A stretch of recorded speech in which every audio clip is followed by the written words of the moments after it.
এবার বক্তব্য রাখবেন সম্মানীয় বগুড়া পূর্বপাড়া উচ্চ বিদ্যালয়ের প্রাক্তন শিক্ষক সুধাংশু কুমার বিশ্বাস মহাশয়। জয় হরিচাঁদ, জয় গুরুচাঁদ, জয় হরি গুরুচাঁদের ভক্তবৃন্দ, সবার পদরজু মাথায় তুলে নিয়ে সম্মাননীয় সভানেত্রীকে যথাযোগ্য সম্মান জানিয়ে আজকের আসরে যারা আছেন ছোট বড় নির্বিশেষে সবাইকে যথোপযুক্ত সম্মান জানিয়ে দুই একটি কথা আমি বলার দায়িত্ব পেয়েছি।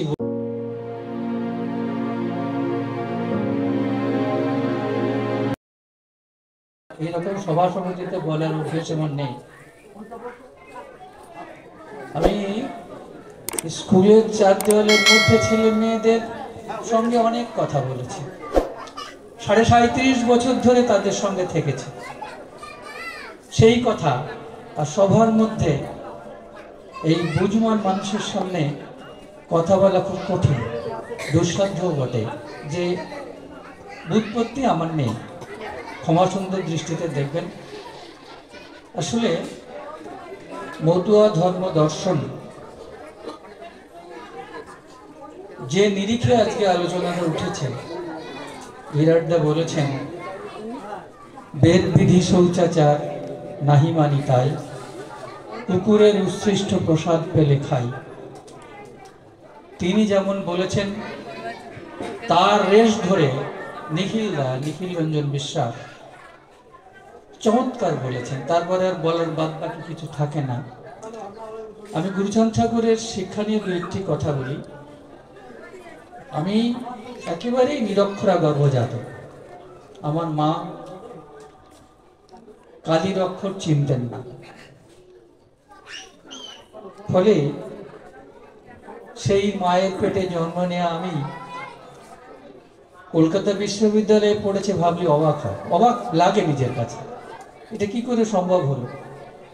আসলে ঠাকুর গুরুচাঁদ পরম করুণাময়, তো জাতিকে, এই অধঃপতিত মানুষগুলোকে মানুষের মতো করে গড়ে তোলার জন্যে প্রাণান্ত চেষ্টা করেছিলেন। তাই হয়তো আমার ভাগ্যে শিখেছি গেছে। আমার পূর্বনিবাস খুলনা জেলার আড়ুয়া লক্ষ্মীকাটি গ্রাম, হয়তো কেউ চিনবেন কিনা জানি না, আপনি চেনেন। বড় একটা নদী ভাগ হয়ে এপাশ দিয়ে খুলনায় গেছে, আর এপাশ দিয়ে ছোট একটা নদী সেই খুলনাতে গিয়ে মিশেছে। সেই বদ্বীপে আমাদের বাড়ি, সেই দ্বীপে। সেখানেই গুরুচাঁদ ঠাকুরের একনিষ্ঠ অনুগামী, আমি একেবারে সচেতনভাবে শিষ্য কথাটা বাদ দিলাম, তিনি বাস করতেন। অসম্ভব শ্রদ্ধা করতেন নকুল গুরুচাঁদ ঠাকুরকে, এবং পাগলের মতো শিক্ষা বিস্তারের জন্য নিজেকে সঁপে দিয়েছিলেন। সম্ভবত সালটা 1935-36 হবে। এই সময় গুরুচাঁদ ঠাকুর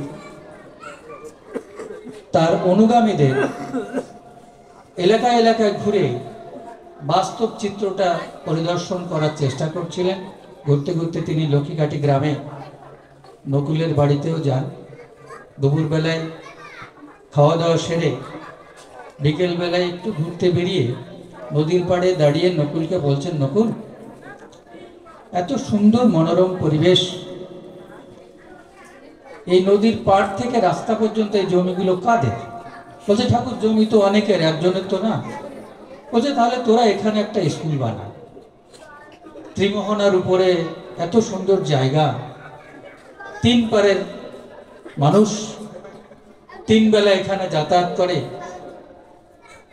সত্যি কথা বলতে কি, যে সময় দাঁড়িয়ে ঠাকুর এই কথাটি বলছেন, ওখান থেকে যদি কারোর বিদ্যা শিক্ষা লাভের ইচ্ছে থাকে, কারোর ছেলে মেয়েকে পড়াশুনো করার ইচ্ছে থাকে তাহলে 10 মাইল তাকে হাঁটতে হবে। ওখান থেকে 10 মাইল দূরে হয় দৌলতপুর যেতে হবে, আর না হলে আমি জানি না এদিকে কালিয়াতে তখন স্কুল হয়েছে কিনা, এই অঞ্চল সম্পর্কে আমার ভালো ধারণা নেই। যাই হোক, এই দূরত্ব অতিক্রম করে লেখাপড়া শেখানোর ইচ্ছে থাকলেও সম্ভব ছিল না। ঠাকুরের নির্দেশে নকুল সাধু তার সহযোগীদের নিয়ে গ্রামে গ্রামে বস্তা কাঁধে করে ঘুরে ঘুরে ধান চাল সংগ্রহ করে আড়ুয়া গ্রামে 1944 সালে সেই স্কুল অনুমোদন পায়। স্কুলটি এখনো আছে, উত্তরোত্তর শ্রীবৃদ্ধি ঘটেছে। ঠাকুরের নির্দেশে একেবারে চিহ্নিত স্থানের স্কুল অনেকবার আঘাত এসেছে কিন্তু মোছেনি। হয়তো সেখানে সেই শিক্ষার বীজটি তিনি পুঁতে দিয়েছিলেন বলেই আমার অগ্রজরা লেখাপড়ার সুযোগ পেয়েছে। তার ধারাবাহিকতায় আমিও হয়তো দু কথা শিখেছি, দু পাতা পড়েছি। এই কথাটা বলার উদ্দেশ্য হচ্ছে এই যে আমরা ঠাকুরকে যদি দেবতা হিসেবে না মেনে মানুষ হিসেবেও দেখি, সমাজ সংস্কার হিসেবেও দেখি, তাহলেও তিনি দেবতুল্য। এমন সুন্দর কথা জগতে কেউ কবে বলেছে আমার জানা নেই। তার অনুগামীদের বলছেন, খাও বা না খাও তাতে দুঃখ নেই, ছেলে মেয়ে শিক্ষা দাও, এই আমি চাই। এই যে দর্শন, এবং নকুল সাধু তার পরিষ্কার নির্দেশ ছিল যে সম্পন্ন বাড়িতে সারা বছরের ধান হয় সেই বাড়িতে বহিরাগত একটি ছাত্রকে রাখতে হবে বাধ্যতামূলক। তুমি খেতে পাও, তোমার ঘরে ধান আছে, তুমি একজনকে শিক্ষার দায়িত্ব নেবে। বিনিময়ে সেই যে ছেলেটিকে তুমি খেতে দিচ্ছ সে যেমন লেখাপড়া শিখবে, তোমার বাড়ির যে ছোট বাচ্চাগুলো আছে তাকেও সে পড়িয়ে মানুষ করে তুলবে। বলুন তো, শিক্ষা বিস্তারের এমন চমৎকার দর্শন পিছিয়ে পড়া মানুষের জন্য আর কে বলেছে, কবে বলেছে? কেউ বলেনি। ঠাকুরকে যদি সত্যি সত্যি চিনতে হয়, বুঝতে হয়, তাহলে তার এই দর্শনকে অন্তরে ধারণ করতে হবে। এবং আমি ব্যক্তিগতভাবে যেটুকু অনুধাবন করেছি, যেটুকু বুঝেছি, যে সাধ্য আমার আছে তা দিয়ে নিরন্তর আজীবন সে অনুসরণই করেছি। ঠাকুরের প্রসঙ্গ এলেই, গার্হস্থ প্রশস্ত ধর্মের কথা উঠলেই, শিক্ষার কথা থাকলেই, গুরুসানকে বাদ দিয়ে আমি কাউকে ছোট বড় করছি না। ভাবুন তো একবার, বিদ্যাসাগর মশাই প্রণব নয়, তিনি শিক্ষা বিস্তারের জন্য অনেক কিছু করেছেন। তিনি যে কটি হাতে গোনা বিদ্যালয় প্রতিষ্ঠা করেছিলেন তার বহু বহু বহুগুণ বিদ্যালয় গুরুচাঁদ ঠাকুর সারা বাংলায় প্রতিষ্ঠা করেছেন। বিদ্যাসাগর পণ্ডিত, তিনি বিদ্যাসাগর।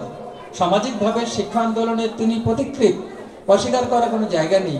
কিন্তু আমার কথা কে ভেবে দিয়েছে? আমার কথা কে বলেছে? কেউ বলেনি। ওই সংস্কৃত কলেজে পড়ার অধিকার কি আমার পূর্বপুরুষের সত্যি তিনি দিয়েছিলেন? না, দেন না। তিনি কি আমার মানুষের জন্য একটা বিদ্যালয় খুলেছেন?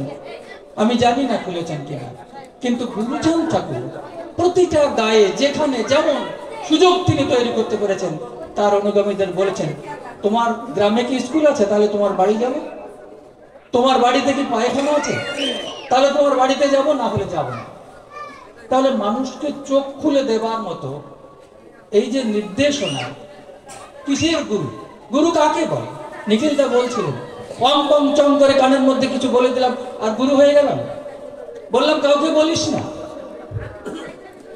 এতে কি গুরুত্ব হয়? যার গুরুত্ব আছে তিনি গুরু, যার গুরুত্ব আছে তিনি গুরু। সত্যি সত্যি যার কাছ থেকে আহরণ করা যায় এবং সেকে বিস্তার করা যায় তিনি গুরু। পিতা গুরু, মাতা গুরু, আমরা তাদের ঔরসে পৃথিবীর আলো বাতাস দেখি, তার চাইতে বড় তো কেউ হয় না। আমার তো জন্ম লাভের অধিকার তারা দিয়েছেন, তারপরে যিনি চোখ ফুটিয়েছেন, সেই আলো যারা দেখিয়েছেন তারাই প্রকৃত গুরু। সেই আলো দেখতে যারা পথ চিনিয়ে দিয়েছেন সত্যি সত্যি, তারাই তো প্রকৃত গুরু।